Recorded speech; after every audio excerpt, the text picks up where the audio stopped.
Who is the league's leading goal scorer at present? Ian Rush, you might think, or perhaps Steve Bull.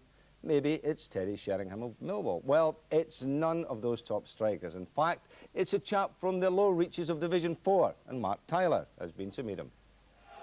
To see the country's leading goal scorer in sharp-shooting form last weekend, you'd have had to have been at Scunthorpe's Glamford Park. Hardly the most glamorous location to view one of the lower division's hottest properties, but compared to home, it must have felt like Wembley. Tucked in among the North Yorkshire moors lies the Shay, home of basement regulars Halifax Town.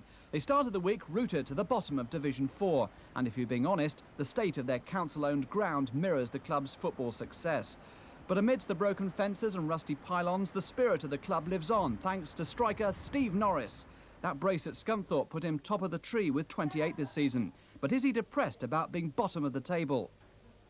It doesn't really bother me. As long as I'm playing well and I'm scoring goals and it can help the team performance, really, I'm more than happy, really, to be here.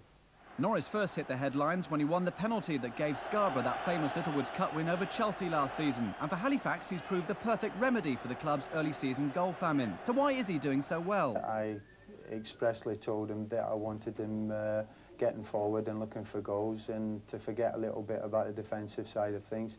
And he certainly produced the goods. And in my opinion, I think he's the best striker in 3rd or 4th division at the moment. Why do you think he's so good? What are his big qualities? His big qualities is that he scores goals home and away. The other thing is his fitness. He's scored in a lot of games in the last 10 minutes. So he's certainly a keen lad and he's very hard to mark.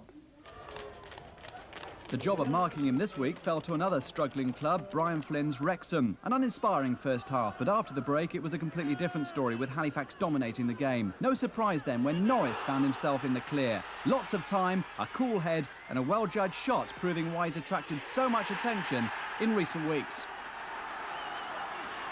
3 minutes from time, a repeat performance. This time a defensive mix-up lets Norris through and his electrifying pace takes him wide of the keeper before planting the ball into the corner. 2 strikes which his hero, a certain Jimmy Greaves, would have been proud of. That's right, I watched him in the 60s, really, when I was a young kid, and he was my first hero at Tottenham. I probably emulate a little bit on him because he was classed as being lazy, and some of the lads have a go at me for that.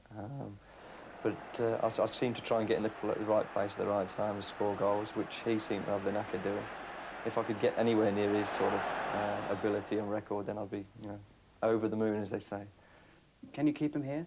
Yes, well, there's no way that I want Stevie Norris to leave, and the chairman doesn't want it, and I'm sure the supporters would string the pair of us up if that happened.